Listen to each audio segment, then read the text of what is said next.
فاتح بیت المقدس سلطان صلاح الدین ایوبی رحمۃ اللہ علیہ اللہ کے اس بندے کی شخصیت پڑھیں تو لگتا ہے کوئی بدری صحابی تھا جسے اللہ نے بعد میں اپنے ایک اہم کام کے لیے بچا کر رکھ دیا۔ سلطان صلاح الدین ایوبی سے پوچھا گیا کہ آپ مصر، شام اور لبنان کے سلطان ہیں اور ان کو کبھی مسکراتے ہوئے نہیں دیکھا، اور انہوں نے جواب دیا کہ میں کیسے مسکراؤں جب بیت المقدس عیسائیوں کے قبضہ میں ہے۔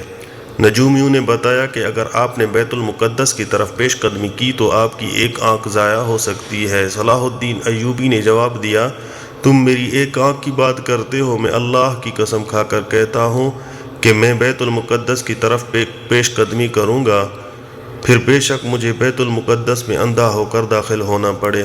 اور تاریخ گواہ ہے کہ یروشلم نے 88 برس تک ایک ایسے انسان کا انتظار کیا تھا جو آ کر اس شہر کو ظلم سے نجات دلوا کر دوبارہ وہاں اللہ اکبر کی گونج پیدا کرے گا۔ 28 رجب کو صلاح الدین نے یروشلم میں قدم رکھا اور اسے فتح کیا۔ انگلستان سے رچرڈ اور فرانس سے فلپ نے مجموعی طور پر 6 لاکھ کا لشکر اکٹھا کیا۔ صلاح الدین نے تمام مسلمان حکمرانوں کو خط لکھے لیکن کسی نے بھی مدد نہیں کی۔ کیا آپ جانتے ہیں کہ اس وقت 3 مسلم خلفاء موجود تھے لیکن انہوں نے صلاح الدین کی مدد کرنے سے انکار کر دیا۔ صلاح الدین عالم اسلام کی اس حالت پر روتے تھے اور آج تاریخ کو یاد نہیں کہ وہ 3 خلفاء کون تھے۔ کسی کو ان کے نام یاد نہیں۔ 2 برس تک عیسائیوں کا یہ گھیراؤ قائم رہا۔ وہ اس وقت کیموفلاج تھے کہ صلاح الدین ان پر حملہ کرنے میں ناکام رہتے تھے۔ یہ وہ دن تھے جب صلاح الدین کو لوگوں نے ایسا دکھایا جیسے دیکھا جیسے وہ ایک ماں ہو اور ان کا بچہ گم ہو گیا ہو۔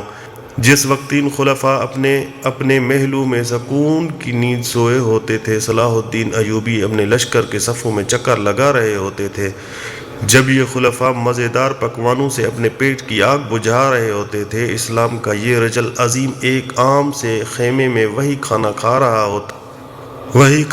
رہا ہوتا تھا جو ایک عام فوجی کو ملتا تھا۔